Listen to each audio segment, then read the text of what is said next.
Ufa, amém? Amém? Glória a Deus.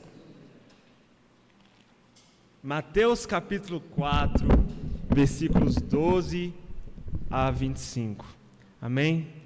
Antes de nós irmos para o nosso texto, eu gostaria de fazer mais uma oração. Senhor Deus, nós te agradecemos, Pai, porque nós estamos aqui hoje para ouvir a Tua palavra. Que nós possamos, Senhor Jesus Cristo, ver a Tua grandiosa luz se resplandecendo, a Tua maravilhosa salvação que se revelou a nós por meio de Jesus Cristo, a qual João Batista, que é aquele que preparou o caminho para que o grandioso Jesus viesse até nós. Que nós possamos contemplar a Tua salvação, que nós possamos experimentá-la, Senhor. Senhor Jesus, faça de nós melhores discípulos, para a honra do Teu nome. E que as palavras da minha boca e o meditar do meu coração sejam agradáveis a Ti, minha rocha e redentor. Amém. Amém, meus irmãos. João Batista foi preso. É assim que o nosso texto de hoje começa. Mas por que essa informação é importante? Afinal de contas, por que esse tal de João Batista é tão importante assim? Ele não era um tipo de pessoa, meus irmãos, que passaria despercebido em nosso meio.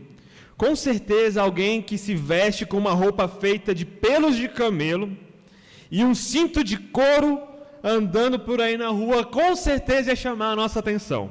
Ainda mais se essa pessoa tivesse uma dieta tão peculiar quanto a de João Batista, uma dieta formada por gafanhotos e mel silvestre. Se tivermos que pensar em uma figura que se destaque numa multidão, com certeza nós deveríamos nos lembrar da imagem de João Batista. E conforme Mateus, no capítulo 3, no primeiro versículo, João Batista simplesmente apareceu. Lucas dá uma história prévia para João Batista, mas Mateus fala que ele simplesmente apareceu. Pregando no deserto, e desde então, pessoas estavam indo em direção a essa figura tão chamativa e tão enigmática chamada João Batista. E por mais que João Batista ficasse no deserto, longe dos grandes centros, Mateus capítulo 3, versículos 5 e 6 diz que os moradores de Jerusalém, de toda a Judéia e de toda a região do Jordão iam até onde ele estava. O que em João Batista atraía tantas pessoas assim da Judéia e de todos os outros lugares? As suas vestes e a sua dieta davam uma pista do que estava acontecendo. João Batista era o próprio Elias. O povo esperava o retorno do profeta Elias. Afinal de contas, o profeta Malaquias havia profetizado: vejam, eu enviarei a vocês o profeta Elias antes do grande e terrível dia do Senhor. Ele fará com que os corações dos pais se voltem para os filhos e o dos filhos voltem para os pais. Do contrário, eu virei e castigarei a terra com maldição. Malaquias capítulo 4, versículos 5 e 6. É basicamente assim que o Antigo Testamento acaba. Essas são as últimas palavras do Antigo Testamento. Elias vai voltar. O povo viu um homem que se vestia da mesma forma que Elias, que profetizava da mesma forma que Elias, que confrontava reis da mesma forma como Elias confrontou o rei Acabe. Certamente isso só poderia ser um sinal, o povo de Israel imaginava. Elias retornou e o tão esperado dia do Senhor está chegando. Enfim, as promessas de restauração de Israel irão se cumprir. Enfim, o reino dos céus vai acontecer aqui na terra, vai chegar. Além disso, Mateus nos diz que João Batista desempenha um papel muito especial na história da salvação. Ele é aquele que iria preparar o caminho para o Senhor. A profecia de Isaías dizia que o próprio Deus de Israel, em pessoa, viria em direção do seu povo para libertá-lo dos poderes estrangeiros como a Babilônia, como a Assíria, como a Síria, Egito, os gregos e qualquer outra nação que a gente possa imaginar. Deus viria em pessoa para libertá-los de poderes estrangeiros, estabelecê-los em sua própria terra, para que eles possam florescer, experimentar a paz, viver debaixo do reino do Senhor, para que dessa forma eles possam ser bênção para todas as nações. Para Mateus, João Batista é justamente a pessoa que iria preparar o caminho para todas essas coisas acontecerem, que estavam profetizadas no livro de Isaías, a partir do capítulo 40 em diante. Então, meus irmãos, a gente não deve se surpreender que tantas pessoas fossem em direção de João Batista. Elas estavam ansiosas por essa libertação que ele profetizou. A simples presença de João Batista no meio desse povo era um sinal de que as coisas estavam prestes a mudar. De que, enfim, finalmente, eles não viveriam mais debaixo dos jugos de outros poderes, de outras nações, de outros reis. Além disso, João Batista falava sobre um reino, termo que pode ser traduzido, ao invés de reino, como governo, ou como outros ainda preferem, um termo império. Dessa forma, a mensagem de João Batista sobre o reino do céu pode também ser interpretada como o governo do céu, ou sobre o império do céu. Sabe o que isso significa, então? Para aquelas pessoas que estavam governando Israel, o governo de Roma, e todos os outros reis que eram apenas marionetes de Roma naquele lugar, João Batista era um grande problema. E os poderes que oprimiam a nação de Israel, especialmente o Império Romano, e todos aqueles que representavam o poder romano ali, estavam atentos a tudo o que estava acontecendo. Se João Batista era um sinal ambulante de que o reino dos céus estava prestes a se manifestar, e com a chegada do reino dos céus, a libertação de Israel iria acontecer, a melhor coisa que nós podíamos fazer era acabar de uma vez por todas com isso. E por isso, meus irmãos, o nosso texto hoje começa falando que João Batista foi preso. Mateus já nos deixou claro as atrocidades que o império é capaz de cometer, o império que se opõe ao império dos céus, o império de Roma, no caso, ou qualquer outro império. As atrocidades que o império é capaz de fazer para poder permanecer no poder.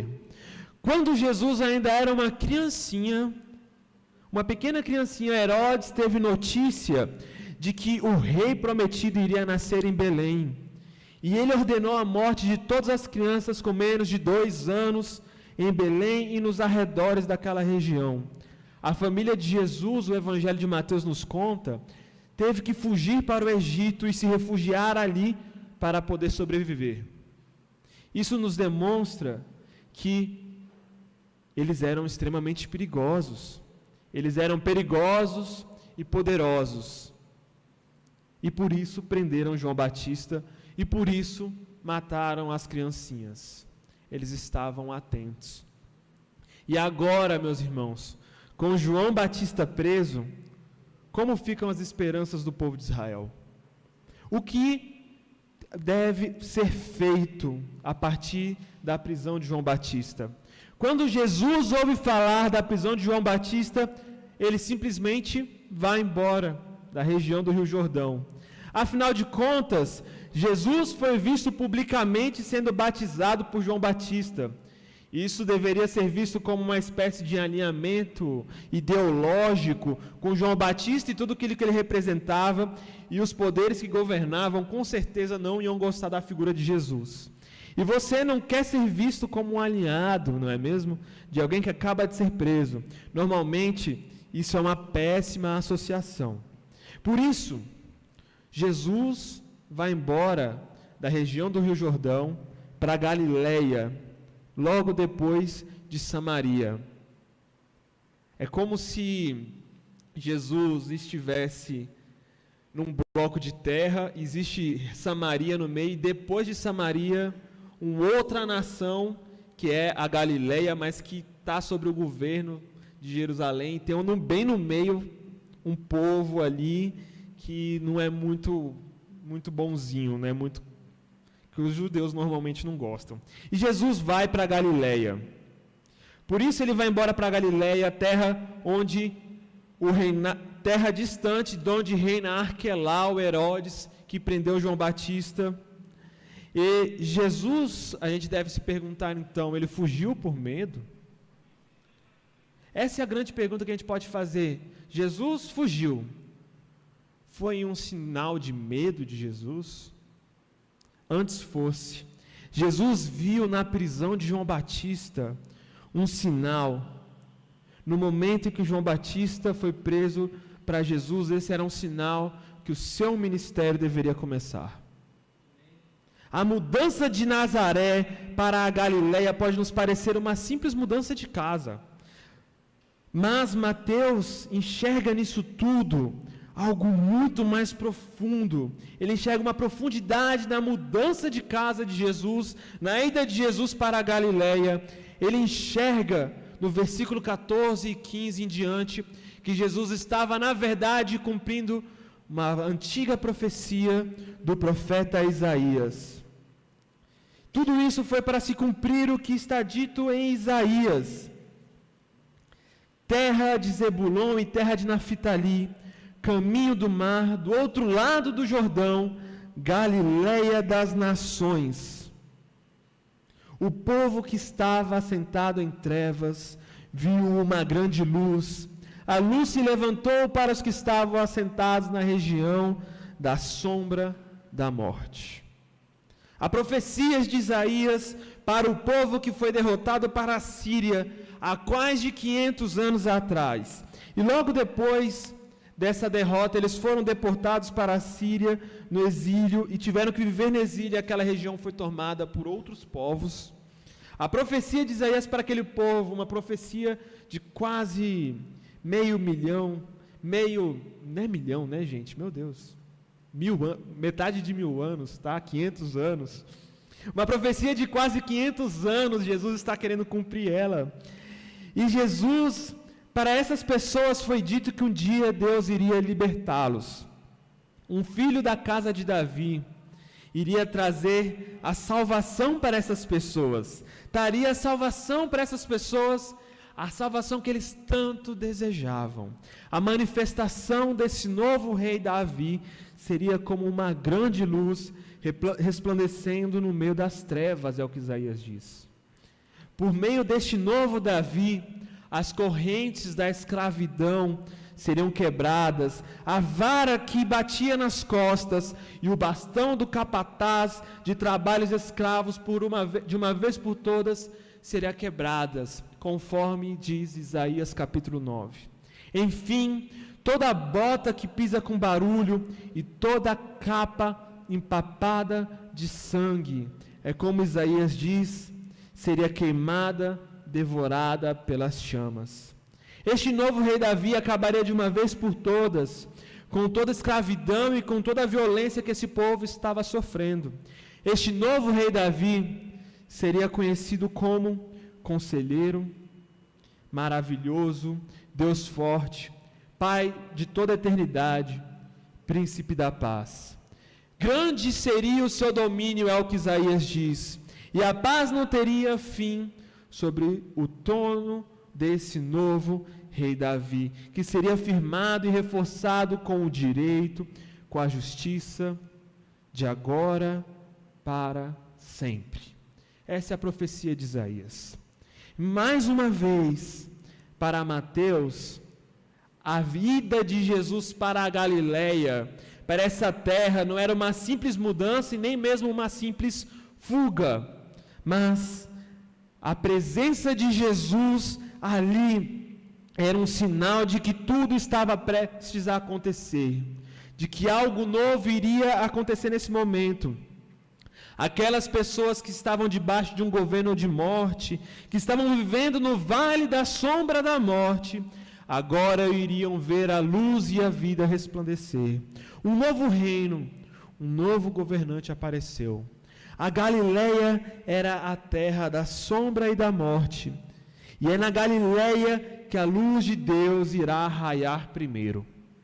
O reino desse novo Davi se manifestou em Jesus, ou como Jerônimo, o pai da igreja, aqui nos diz, que os primeiros a irem para o exílio foram as pessoas daquela região.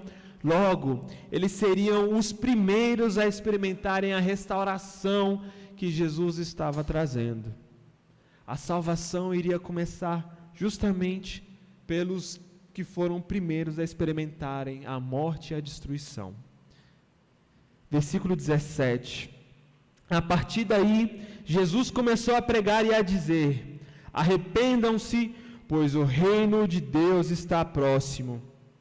Eis que Jesus começa a pregar, então, a mesma mensagem que João Batista estava pregando. O império não ia conseguir acabar com a proclamação da chegada do reino de Deus. Eles prenderam o homem que preparava o caminho para o advento do reino dos céus. A partir de agora, Jesus iria de fato manifestar o reino dos céus ali no meio deles. E Jesus andava na beira do mar da Galileia. Jesus viu dois irmãos, Simão chamado Pedro e seu irmão André. Eles estavam lançando redes no lago, pois eram pescadores.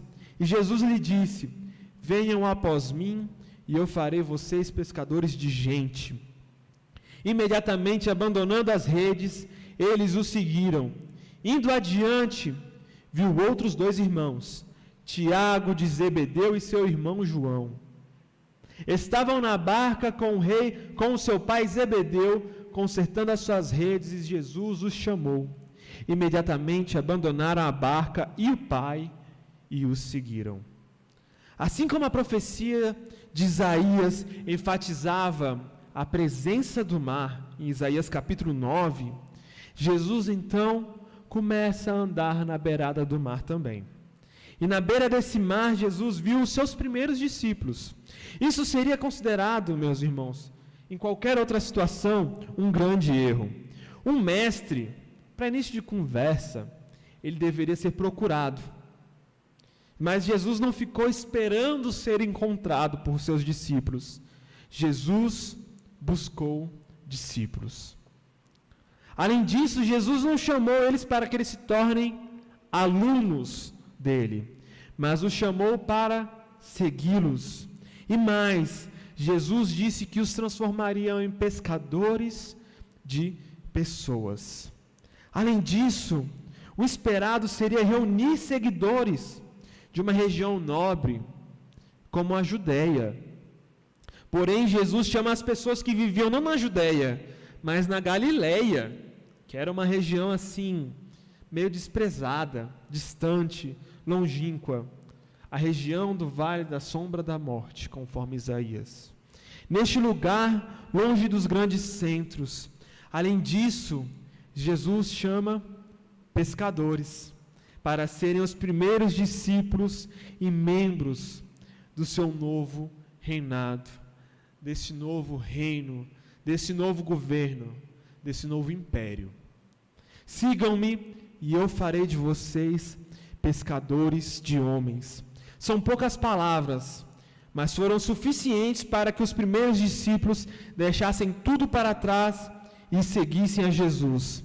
Eles são os exemplos daqueles que se arrependem, daqueles que verdadeiramente se convertem, pois o reino dos céus, como Jesus propriamente estava pregando, estava próximo. Em Mateus, pelo menos, arrependimento, meus irmãos, não tem nada a ver sobre ter remorso. Mas qual então poderia ser o chamado, o significado dessa palavra arrependimento na boca de Jesus aqui em Mateus? A nossa tentação é pensar que arrependimento pensar arrependimento somente em termos individualistas, mas não é o caso aqui. Aqui arrependimento é um chamado para viver um novo padrão de vida. Arrependimento, meus irmãos, nem sempre vai ter a ver com abandonarmos somente aquilo que nós estamos fazendo de errado. Afinal de contas, não tem nada de errado em abandonar sua família, seu pai, o seu trabalho de pesca. Mas no caso dos discípulos, para eles isso era conversão, para eles isso era arrependimento. O chamado deles era esse. Eles tinham que abandonar não o errado, mas o que era neutro, não pecaminoso. Era isso que eles deviam abandonar. Arrependimento, então, não é simplesmente um remorso, ou um sentimento ruim, nem mesmo apenas um desejo de virar a página e continuar a partir daqui uma nova história. É a prontidão para atender o chamado de Jesus, como Mateus faz questão de enfatizar, imediatamente, em 3 lugares no nosso texto, e deixar tudo para segui-lo. Requer um reordenamento total do que são as nossas prioridades em nossa vida e ter um compromisso sem nenhuma reserva com a pessoa de Jesus. Reordenar a nossa vida e se comprometer com Ele. E agora, estes antigos pescadores de peixes aprenderão a pescar pessoas. Meus irmãos, pescar pessoas, esse termo aparece no Antigo Testamento. Normalmente, pescadores de pessoas no Antigo Testamento é uma imagem ruim, mas a imagem que Jesus utiliza. Normalmente, pescar pessoas no Antigo Testamento é uma linguagem de julgamento, como, por exemplo, está escrito em Jeremias capítulo 16, versículo 16. Mas dirão, pela vida do Senhor que fez os filhos de Israel subirem da terra do norte, de todas as regiões de onde eu os tinha espalhado. Eu vou trazê-los de volta para a terra que eu tinha dado aos pais de vocês. Enviarei numerosos pescadores para pescá-los. Assim diz o Senhor. A imagem que está em Amós e que está em Jeremias era de que Deus iria enviar pescadores que iriam fisgar as pessoas. O pescador é aquele que joga a rede e puxa. No contexto de Jeremias não era legal ser puxado, mas Jesus dá um novo significado para a imagem de pescador de gente. E pescador de gente é aquele que lança a rede e puxa. Tem muito mais a ver com a tarefa da igreja de ir em busca e agarrar e puxar, do que muitas vezes da ideia de simplesmente coagir ou tentar convencer as pessoas. A linguagem de pescaria não é uma linguagem de convencimento, é uma linguagem de arrancar a pessoa de um lugar e levá-la para o outro. E Jesus fala: eu farei vocês pescadores de pessoas. Essa é uma imagem profética, uma imagem apocalíptica que Mateus está utilizando aqui.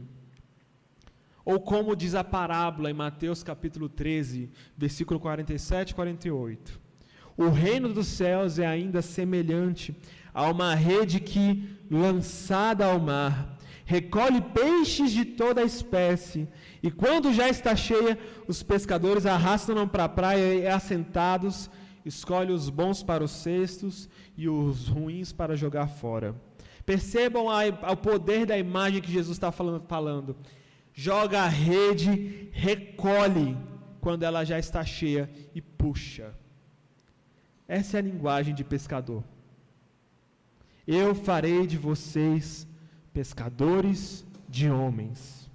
E eles imediatamente abandonam todos os seus afazeres, seus lares, suas famílias. A partir de agora, com Jesus, eles estavam iniciando uma nova família. Eles deixaram suas redes para trás para seguir Jesus. Dessa forma, uma nova comunidade estava surgindo por meio desses discípulos.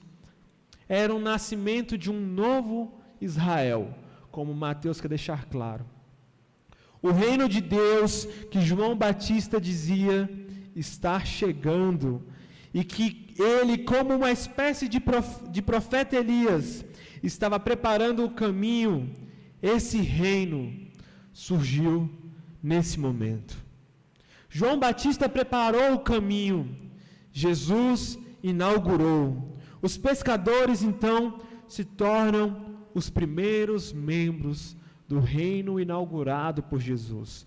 O reino do céu, então, começou a se manifestar na terra. E então, meus irmãos, qual o sinal do reino dos céus?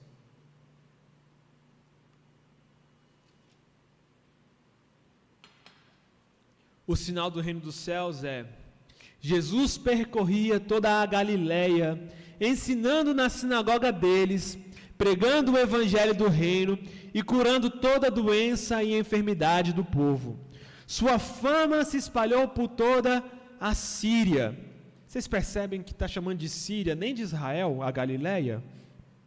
Sua fama se espalhou por toda a Síria e conduziram a ele todos os que estavam doentes, sofrendo com diversas enfermidades e dores, os endemoniados, epiléticos e paralíticos, e ele os curou. Numerosas multidões os seguiram, vindas da Galileia, da Decápole, de Jerusalém, da Judéia e do outro lado do Rio Jordão. Jesus ensinando, pregando e curando. Essa é a manifestação do reino de Deus. E todas as pessoas que estavam aflitas naquela região chamada de Reino das Trevas, o Vale da Sombra da Morte, debaixo desse governo do império que estava massacrando aquele povo que nem mais era chamado de Reino de Israel, mas de Síria. Jesus estava curando, e os demônios estavam sendo expulsos, e agora a multidão não ia mais para o deserto encontrar João Batista, mas numerosas multidões dos mesmos lugares que iam ver João Batista agora estavam indo ver Jesus. Numerosas multidões da Galileia, Decápole, Jerusalém, Judéia e do outro lado do Rio Jordão começaram a seguir Jesus. No final do Evangelho de Mateus, ele descreve que Jesus, descrevendo a sua posição de reinado, ele diz o seguinte: toda a autoridade me foi dada tanto no céu quanto na terra. Enfim, meus irmãos, no final do Evangelho de Mateus, o reino chega. Após a morte e a crucificação, o reino se faz presente. Aquele que havia sido ungido por João Batista nas águas do batismo, ele enfim é coroado. Assim como o rei Davi foi ungido por Samuel, e depois de muito tempo, ele é coroado. Jesus foi ungido como rei por João Batista, depois de tudo que ele passou, enfim, recebe a coroação. Enfim, ele declara: eu tenho toda a autoridade. Enfim, Jesus é rei, no céu e na terra. Finalmente, Jesus pode dizer: está consumado. Agora cabe aos seus discípulos, começando com aqueles discípulos pescadores, a fazer mais discípulos, chamar, agarrar, arrancar as pessoas do reino das trevas e levar para o reino da luz de Deus. Chamar pessoas para se arrependerem, para se converterem a Deus, cada um deixar as suas redes para trás, seja lá o que a sua rede seja, deixar para trás e se juntar ao povo de Deus, e assim expandir o governo, o reinado, o reino e o império de Jesus, o nosso Rei, o nosso Senhor. Afinal de contas, meus irmãos, que reino é esse que Jesus estava inaugurando? E sim, o reino inaugurado por Jesus diz respeito à restauração de Israel, mas também diz respeito não apenas ao reino físico de Israel sendo restaurado no final, mas diz respeito também ao reino dos céus, que não é um reino deste mundo, conforme Jesus diz no Evangelho de João, porque ele não segue as regras deste mundo. Ele não é estabelecido da mesma forma como os reinos deste mundo são estabelecidos. O reino do céu é constituído por todos aqueles que, como é afirmado em Colossenses, foram resgatados do domínio das trevas e foram transferidos para o reino do Filho do amor de Deus Pai. O reino que Jesus estava inaugurando se opõe frontalmente a todo e qualquer outro reino que domina o nosso mundo. Todo o mundo está sujeito a este reino de trevas. Seja Império Romano, Império Turco-Otomano, Império Grego, Sírio, Assírio, ou até mesmo os reinos atuais, como a Rússia, a China, os Estados Unidos, o Brasil e os seus valores, que não são os valores do reino. Mas todo aquele que pertence a Jesus Cristo foi resgatado e foi feito cidadão daquele reino. E nós passamos a viver como cidadãos não deste mundo, mas de outro mundo, de outro reino, o reino dos céus. Vivendo não mais debaixo do senhorio de Satanás, do pecado, da morte, mas vivendo debaixo do senhorio de Jesus Cristo, da justiça, da graça, de Jesus, o nosso Rei. Como diz Oliver O'Donovan, existe apenas uma sociedade que faz parte do reino de Deus, e ela é a igreja. E é assim que Mateus nos apresenta o início do ministério de Jesus. Por mais que os poderes quisessem impedir que a esperança de Israel viesse a acontecer, prendendo João Batista, Jesus demonstra que todos os esforços deles foram em vão. O último recurso do império, do reino das trevas, de Satanás, a cruz, a morte, não foram suficientes para impedir a chegada do reino dos céus. Jesus ressuscitou e o reino que ele inaugurou vai avançar até que ele possa se consumar, e as portas da morte não prevalecerão contra a igreja do Senhor, contra o reino de Jesus Cristo. Amém? Vamos orar. Senhor Deus, te agradecemos porque o Senhor enviou seu Filho Jesus como nosso Rei, como nosso governante, como nosso Senhor, que nós possamos permanecer firmes e fiéis debaixo do senhorio de nosso Senhor Jesus Cristo, que nós possamos, Senhor Jesus Cristo, viver vidas dignas do Teu reino, manifestando as obras do Teu reino, onde quer que nós passamos como bons discípulos Teus. Senhor, que nós possamos ter gratidão por aquilo que o Senhor fez por cada um de nós, que nós possamos viver para honrar e engrandecer a Ti. Senhor, concede-nos a graça, ó Senhor, para que nós possamos responder prontamente, assim como os discípulos responderam prontamente ao Teu chamado, ao chamado de nosso Senhor Jesus Cristo, e que nós possamos proclamar a todos os povos as boas novas da redenção, da salvação, para que nós e todo mundo contemple a glória e das suas maravilhosas obras. Nós oramos em nome de Jesus Cristo, que vive e reina contigo e com o Espírito Santo, um só Deus, hoje e sempre. Amém. Amém.